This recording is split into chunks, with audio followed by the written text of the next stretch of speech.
Welcome to the Master Dealmakers Secrets Podcast. And now, here's sales growth strategist, John Blake.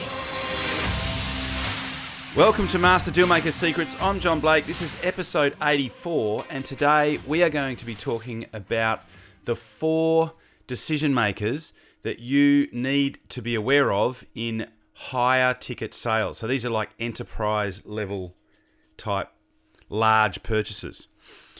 So really excited to be talking to you about that. But before we get stuck into it, if you have got lead flow and you want to convert more of those leads into sales, these are people you've already spoken to but haven't bought yet, I encourage you to head over to johnblakeaudio.com and grab your free audio training where I give you the exact strategy that you can use to double sales with your existing pipeline. This is the exact same strategy that I start all of my new clients on. It works really consistently, which is what you want when you are putting this into place. You want something that you can put into place and it will work consistently for you over and over again. So head over to johnblakeaudio.com. What you'll get is the audio training, but what you'll also get is a PDF which has word for word templates. So exactly what to say on the phone, exactly what to write in your emails to convert more of those people into paying clients and do it in a way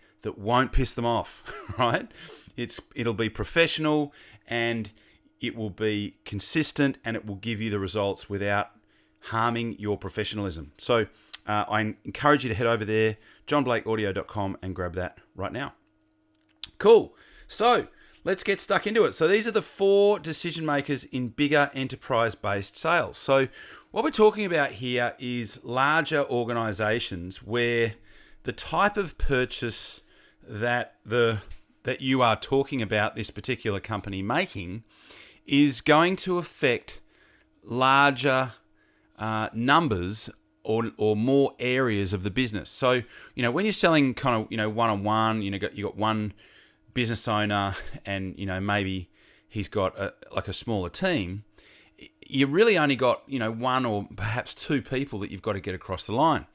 In a bigger organization, like an enterprise-based type purchase, something that could be up around the $2 or $3 or $400,000 mark, or even into the millions, you've got a number of different decision makers. And this is something that I work on, when I work with, big clients that are selling, large priced products and services, things that are up around that sort of 2 to 200,000 and up mark. And so the decision makers are that they are essentially the economic buyer, right? So the economic buyer is the person that's involved in the decision-making process that has the final sign-off in terms of the money, right? So the person that can sign the check. Now, there is a certain school of thought that says, well, you need to get in front of the economic buyer, and that's the only person that you need to be worried about. That's not true, right? And I'll explain why in a second. But it's one of the people that you need to obviously have sign-off from, and that needs to be across the preliminary discussions that take place and part of the process before you can be confident that that particular sale is going to take place. So you've got the economic buyer. He is the buyer that can sign the check. The second of the buyers is you have what is called the technical buyer, right? Now, the technical buyer is in charge and most concerned with the technical aspects of the purchase, right? So if for instance, a company's making a big enterprise level software purchase, right? The technical buyer is likely to be the IT person or the legal person, the person that needs to make sure that whatever it is that you're going to buy is going to be compliant. They will probably look at the contracts.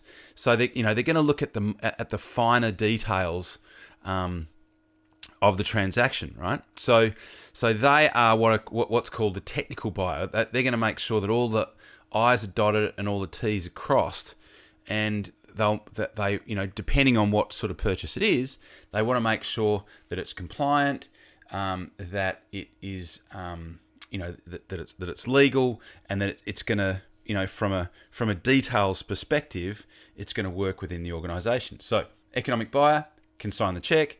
Technical buyer is going to dot all the I's and cross all the T's and make sure that it fits from a technical standpoint. Then the third buyer is what is called the user buyer. Now, the user buyer is the person whose working life will be affected on a daily basis from the purchase. So, if it was a large scale mining purchase, the user buyer could likely be the site supervisor or the site superintendent. The person who is going to see the aspects of the purchase, who is going to have to deal with the consequences of the purchase on a daily basis, in practical boots on the ground terms. So they're looking at the purchase through a very pragmatic, practical perspective. And so you've got those three buyers, and they all have different buying criteria, right? So the economic buyer, obviously, he wants to make sure that it's value for money. He wants to make sure that that the terms are right, and that they feel like they're getting a good deal, right? And that there's going to be a really good return on investment.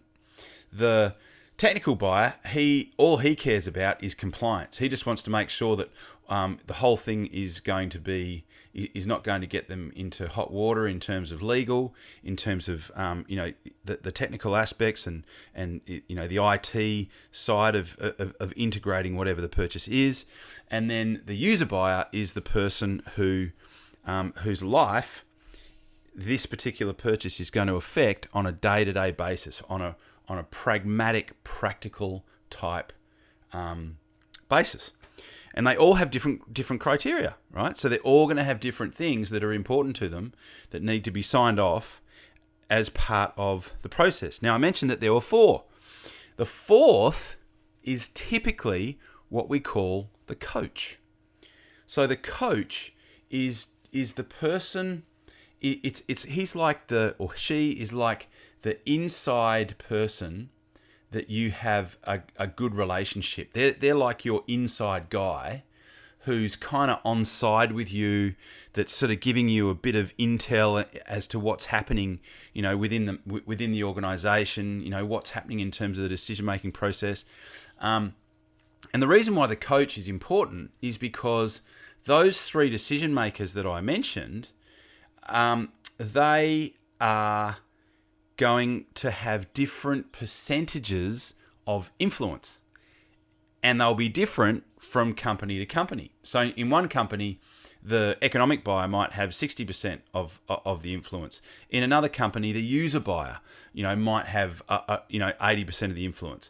In another company, the technical buyer might have this huge amount of influence over the decision making process. So part of it is navigating which one of those people holds the balance of influence in the actual purchasing process.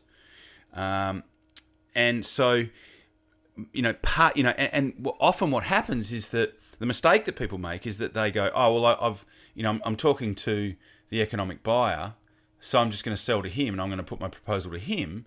And then the thing gets kiboshed, and that's because you didn't bring the other decision makers into the process at the right time. And so, the whole thing gets sidetracked. So it's obviously it's a lot longer conversation than the 10 or so minutes that we've been talking. But it's really, really important that you're aware of that. And I have literally worked with companies that have, that have this process, that have gone through this process. And I said, well, tell me about the ones, that have converted really quickly. And I remember explaining to one particular company that these guys were a large steel manufacturer, fabricator, and they said, yeah, well, all those people were in the room, right? So I described the user buyer, the technical buyer, and the economic buyer, and he's like, yeah, they were all in the room at the same time, and I'm like, wow, isn't that interesting? So such an important thing, and a really massive thing to keep in mind, when you're going through those larger scale purchases. I hope it helps, and I look forward to talking to you on the next podcast. Cheers.